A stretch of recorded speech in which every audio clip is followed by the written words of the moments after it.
इत्तेफाक सिर्फ तुम्हारे साथ नहीं होते सिंह, ऊपर वाले की बड़ी कृपा है मुझ पर। इस दफा एक इत्तेफाक मेरे साथ भी हुआ है। बाय गॉड, मजा आएगा।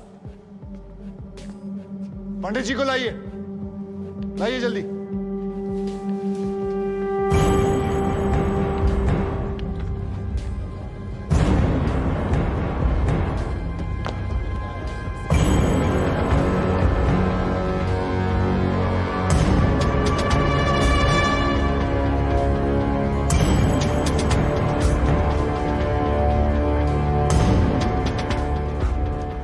क्या मैं पूछ सकता हूं कि क्या हो रहा है इस कोर्ट में? और क्या आप बताने की जहमत करेंगे कि आप ऐसा होने क्यों दे रहे हैं? कौन है ये बाबा सर? इसका इस केस से क्या रिलेशन है सर? ना कोई एडवांस नोटिस है, ना अग्रिम सूचना है। क्या रेलेवेंस क्या है? और आप इसे अलाउ कर रहे हैं? जनाब, इस विटनेस का नोटिस देता ना तो ये विटनेस यहां नहीं होता, किसी मुर्दा घर में गड़ा हुआ होता। इस आदमी को मैं पकड़ के नहीं लाया हूं, पुलिस वाले पकड़ के लाए हैं। और जनाब, इस विटनेस का इस केस के साथ डायरेक्ट कनेक्शन है। इंस्पेक्टर साहब, आपने अरेस्ट किया इसको? जनाब, ये वकील साहब एकदम सही कह रहे हैं। इस पंडित का इस केस से सीधा संबंध है। अगर संबंध नहीं हुआ ना, इंस्पेक्टर साहब, नौकरी खा जाऊंगा मैं आपकी। जानते हो ना ये बात? लेकिन जनाब, मैं बिल्कुल सही कह रहा हूं। ठीक है, मैं विटनेस को अलाउ करता हूं। No sir, I object sir, I object. Mathur साहब, मेरी बात सुन। देखो क्या है यार, 3 बजने वाले हैं, बाहर जाएंगे ना बस मिलेगी ना रिक्शा मिलने वाला है। 6 बजे तक तो वैसे ही बैठना हम लोगों को, तो तब तक करवा लेते हैं विटनेस। मतलब हो सकता है कि इसमें कुछ निकली है। हैं जी? चलिए जी, विटनेस बॉक्स में आ जाइए।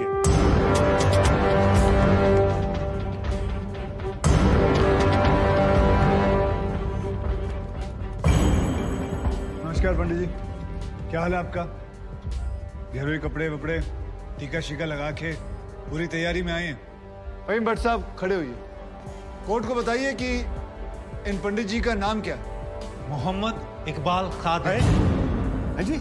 मोहम्मद इकबाल कादरी। मोहम्मद इकबाल कादरी। इसको कहां से अरेस्ट कर लिया जी आपने? जनाब, मथुरा से 1 साल से वहां छुपा हुआ था साधु का भेष बनाकर। ये तो कमाल हो गया। जज साहब, इंस्पेक्टर महोदय झूठ बोल रहे हैं। हमारा नाम इकबाल कादरी नहीं है, हमारा नाम तो रामकृष्ण सारस्वत है। हम तो निरीह ब्राह्मण हैं, ब्रह्मचारी हैं। हाँ, जम्मू के रहने वाले हैं, उस वजह से भाषा में थोड़ी कश्मीरी झलक है, लेकिन हम वो नहीं है जो बताया जा रहा है। ये देखिए हमारा आधार कार्ड और voter ID card. Om Prakash ji, जरा लेके आओ से। लाओ जरा, फटाफट लेके आओ। जनाब, ये पंडित सरासर झूठ बोल रहा है। इसने पुलिस को खुद स्टेटमेंट दिया है, जिसमें इसने खुद कहा कि ये इकबाल कादरी है। कंधे के ऊपर उत्तर प्रदेश पुलिस के 2 स्टार लगा रखे। इतना मालूम नहीं है कि पुलिस को दी गई स्टेटमेंट कोर्ट में एडमिसेबल नहीं है। जनाब, ये इंसान एक ट्रेन्ड मिलिटेंट है। नकली आधार कार्ड बनाना कोई मुश्किल काम नहीं है, आप अच्छी तरह जानते हैं। और फहीम भट्ट भी इसको आइडेंटिफाई कर चुके हैं। दिया है, जिसमें इसने खुद कहा कि ये इकबाल कादरी है। कंधे के ऊपर उत्तर प्रदेश पुलिस के 2 स्टार लगा रखे। इतना मालूम नहीं है कि पुलिस को दी गई स्टेटमेंट कोर्ट में एडमिसेबल नहीं है। जनाब, ये इंसान एक ट्रेन्ड मिलिटेंट है। नकली आधार कार्ड बनाना कोई मुश्किल काम नहीं है, आप अच्छी तरह जानते हैं। और फहीम भट्ट भी इसको आइडेंटिफाई कर चुके हैं। सर, ये अपनी आइडेंटिटी छुपा रहा है। श्रीमान, यहाँ आइडेंटिटी छुपा नहीं रहा है, अपनी आइडेंटिटी बता रहा है। कैसे बताएगा अपनी आइडेंटिटी? हम सब कैसे बताएंगे सर? आप सुंदरलाल त्रिपाठी हैं, मैं प्रबोध माथुर हूँ, ये पंडित जी हैं कानपुर वाले। कैसे पता पड़ेगा? किसी आधार कार्ड से, राशन कार्ड से या पासपोर्ट से। सबूत आपके सामने है सर, संदेह की कोई बात ही नहीं। और वैसे बता दूं सर, निवेदन कर रहा हूं, ये जो पंडित जी है ना, ये ऑलरेडी झूठा गवाह पेश कर चुके हैं। बार एसोसिएशन ने इनका लाइसेंस रद्द कर दिया। चंद घंटों के मेहमान है ये वकीलगिरी से सर, इनकी बात को सीरियसली नहीं लिया जाए। माथुर साहब, चंद घंटे तो है ना, लड़ लूं ना तब तक तो लड़ सकता हूं ना। जॉली साहब, ये देखो यार, कोर्ट में लड़ने वड़ने की बात मत करो आप। नहीं, माथुर साहब एकदम ठीक बोल रहे हैं। मुझे लगता है पुलिस से कोई गलती हो गई है। बाबा जी सॉरी, आप जा सकते हो। एक मिनट जॉली जी, आप वहीं रुके। एक मिनट सर, मैं आपसे हाथ जोड़ के विनती करता हूँ, मैं इससे कुछ सवालात करना चाहता हूँ। मैं बड़ी मुश्किल से इसको लेके आया हूँ। मैं एक मौका मुझे दे दीजिए। नहीं, आपने क्या कहा था? अभी ऑटो बस कुछ नहीं मिलने वाला। एक मौका। 1 मिनट आप चिल्लाना बंद करोगे जरा? 2 मिनट चुप रहोगे आप? गलती हो, 2 मिनट चुप रहो।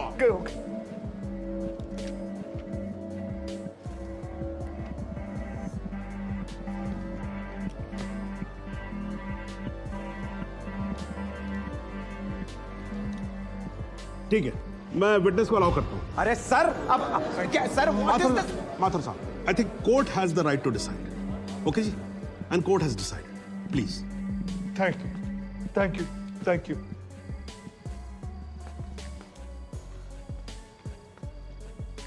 तो आप मेरी ब्राह्मण ब्रह्मचारी, तो फिर धर्म का बड़ा ज्ञान होगा आपको। अवश्य है। मैं भी कान्यकुब्ज ब्राह्मण हूं, वो भी जनेऊधारी। तो चलिए दो ब्राह्मणों के बीच में शास्त्रार्थ हो जाए। पूछिए, क्या पूछना है? चलिए गायत्री मंत्र सुनाइए। ओम भूर्भुवस्व तत्सवितुर्वरेण्यम भर्गो देवस्य धीमहि धियो यो नः प्रचोदयात्। बहुत बढ़िया, पूरा नाम बताएं। रामकृष्ण प्रेमकृष्ण सारस्वत। धर्म? हिंदू। हिंदू धर्म में कितने वेद हैं? 4। नाम बताएं। ऋग्वेद, सामवेद, यजुर्वेद, अथर्ववेद। 4 युगों के नाम बताएं। सतयुग, द्वापर, त्रेता, कलयुग। वर्ण कितने हैं? 4। ब्राह्मण, क्षत्रिय, वैश्य, शूद्र। आपका वर्ण क्या है? ब्राह्मण। कौन से ब्राह्मण? गौर ब्राह्मण। कौन से गौर? सांदे गौर। गोत्र? शांडिल्य। प्रवार? वशिष्ठ। वेद? यजुर्वेद। उपवेद? बेतरियाणी। मुख? श्रीमुख। कुल देवता? सप्तसुरी। चरण? वाम। विश्वा? या अल्लाह, इससे आगे भी होता है। क्या कहा आपने? बिस्वा नहीं आपने- पता, नहीं- नहीं पता, बिस्वा नहीं पता। विश्वा से पहले क्या कहा? विश्वा से पहले क्या कहा इकबाल कादरी? लानत है तेरे पे इकबाल कादरी, लानत है। अब तो अल्लाह का नाम भी आ गया जुबान पे। अब तो सच बोल। देख, तू कुछ भी कर ले, तू बचेगा नहीं। कब तक जिएगा झूठ की जिंदगी? अस्तगफिरुल्लाह। 91 पोस्ट क़यामत के 2 कुछ बुद्धि खुदाइश। मी आईने माझा सिद्ध किया खुदाचे उच्छान कुछ गुनाहगार सोई कर फैसलन पोस क्या छो पोस केचू ना परवायती करना मिला इंसाफ खुदाए करे इंसाफ पन्नीस दरबार बस इंशाल्लाह। इकबाल कादरी, अगर मैं चाहता था तुम्हारा मेडिकल टेस्ट करवा के ये पता कर सकता तुम कितने बड़े पंडित हो, मगर मुझे तुम्हारी जुबान से सुनना था। कोर्ट को बताओ तुम्हारा असली नाम क्या है, बताओ।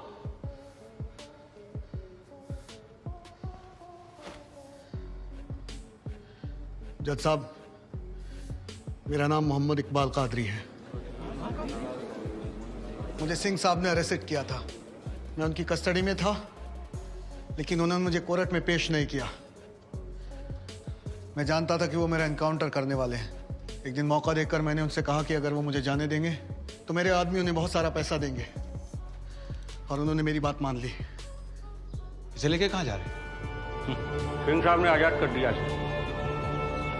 जा रहा है, आजा। सिंह साहब को कितने पैसे दिए?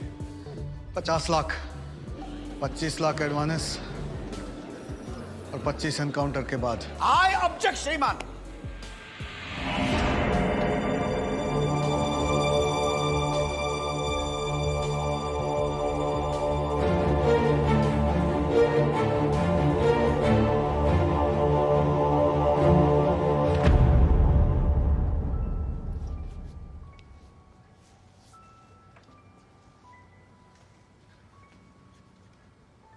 मुझे और कुछ नहीं कहना जनाब, मगर माथुर साहब की एक बात का जवाब जरूर देना चाहूंगा कि हमें सूर्यवीर सिंह चाहिए या फिर इकबाल कादरी।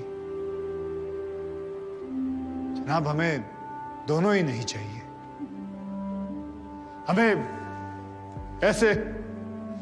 ऐसे कादरी नहीं चाहिए जो बेगुनाह लोगों को मारना जिहाद समझते हैं, लेकिन हमें ऐसे सूर्यवीर सिंह भी नहीं चाहिए जो पैसों के लिए एक मिलिटेंट को छोड़ देते हैं और किसी बेकसूर की जान ले लेते हैं। मैं हिम्मती बहादुर पुलिस वालों को सलाम ठोकता हूं, झुककर सजदा करता हूं, लेकिन जिसके हाथ किसी बेकसूर के खून से रंगे हों, उसे मैं वही कहूंगा जो वो है, कातिल। और ऐसे राक्षसों से बच के रहिएगा माथुर साहब। किसी ने 25-30 लाख ज्यादा दे दिए तो क्या पता अगला इत्तेफाक आपके साथ हो जाए।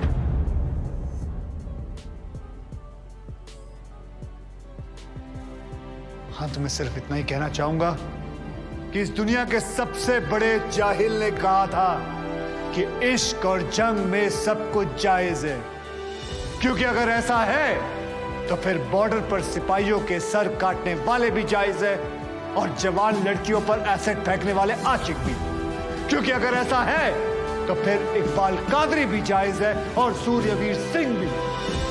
अब आप ही तय करें जनाब कि ये दोनों जायज है या फिर दोनों नाजायज।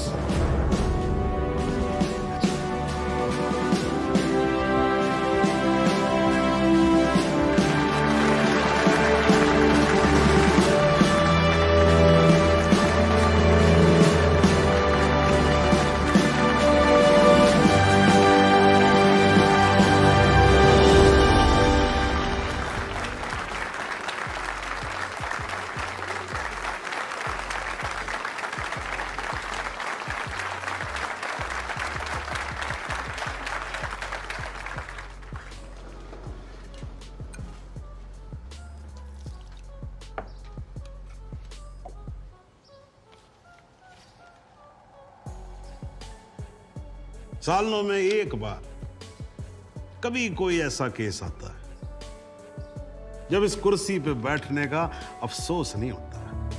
नहीं तो जी मैं तो रोज ही कोर्ट आता हूं, बैठा रहता हूं कोर्ट के अंदर, घड़ी की तरफ देखता रहता हूं कि कब 6 बजे और कब मैं उठ के घर चला जाऊं। क्या करें जी, न्यायपालिका की हालत ही कुछ ऐसी है।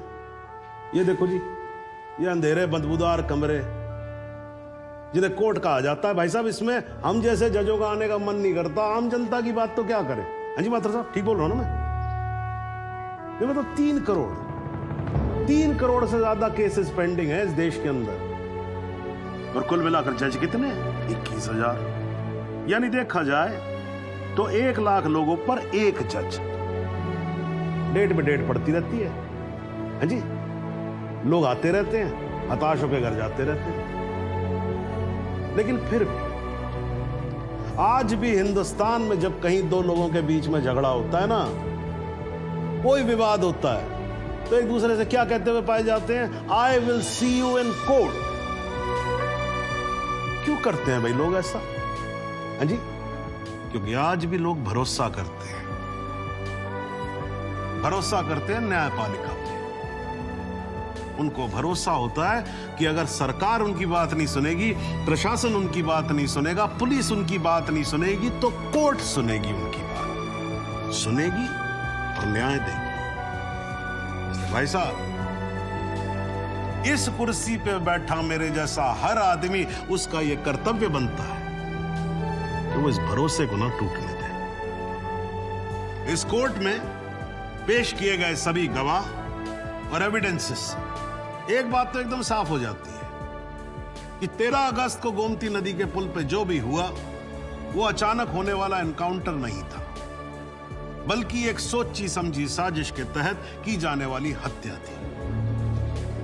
इसलिए ये कोर्ट इंस्पेक्टर सूर्यवीर सिंह और उनके सभी साथियों को आईपीसी सेक्शन 302, 201, 182 और 340 के तहत हत्या, एविडेंस मिटाने, कोर्ट को गुमराह करने और झूठे सबूत पेश करने का दोषी मानते हुए लाइफ इम्प्रिजनमेंट की सजा सुनाती है।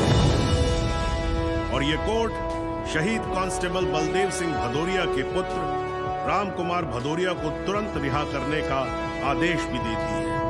The court is adjourned।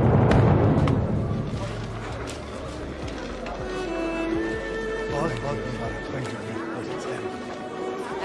You sir. जरा रास्ता दे दीजिए प्लीज।